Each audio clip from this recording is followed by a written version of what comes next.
In this final lesson about linked lists, we're going to briefly look at how we could create a linked list using object-oriented programming. So remember how object-oriented programming works. We define classes. The classes have got attributes and methods, and then we create objects that are instances of the class. So how would we apply that to creating a linked list? What we would do is to create nodes as a class of their own. So we begin by defining the node class, and then we create a larger linked list class which is made out of nodes. And within the linked list class, we can add methods to traverse, append, insert, delete, and so on. So first of all, we're going to define the node class. What are the attributes of a linked list node? And can we make a constructor in OOP that stores these attributes? So let's have a look at that. I'm going to show you the answer in a moment or two. You can try and do it on your own first. So here's the node class. The constructor has two attributes: data, which is passed as a parameter, that will be different for each node, and a pointer. And when we make a node, its pointer is empty, it's none, or we could say null. In Python we use the keyword none. This node doesn't point anywhere yet. Next, we're going to make a linked list class.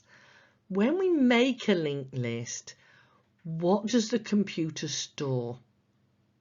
That's all we need to include in our constructor. Have a think about that. I'll show you the answer in a moment.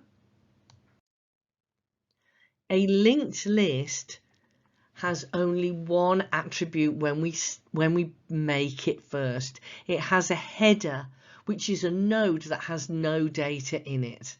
So this is the class of a linked list, made out of nodes, but it starts with just the header node.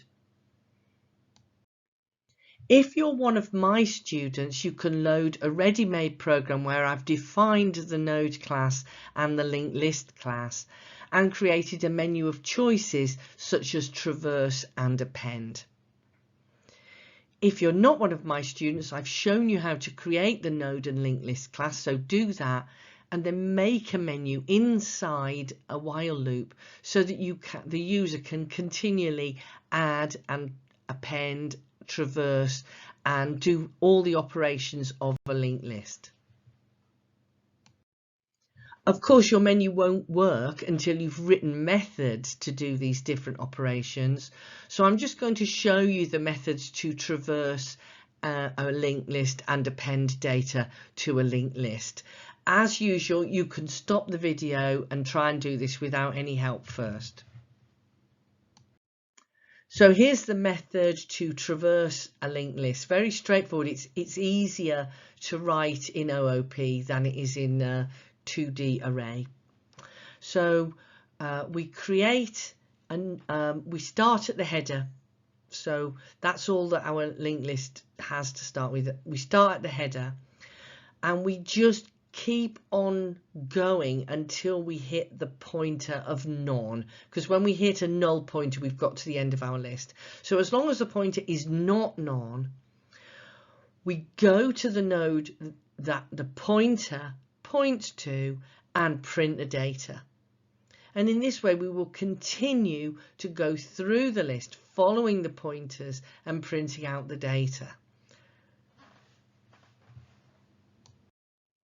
And here is the code to append a new node to the list.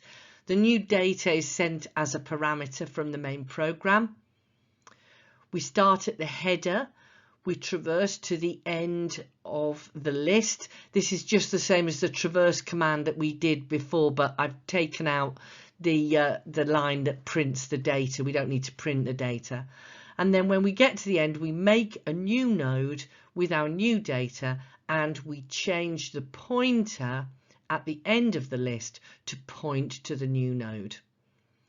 So I think you'll agree that the code looks quite a lot easier and simpler to understand when we're working with OOP as compared to a 2D array.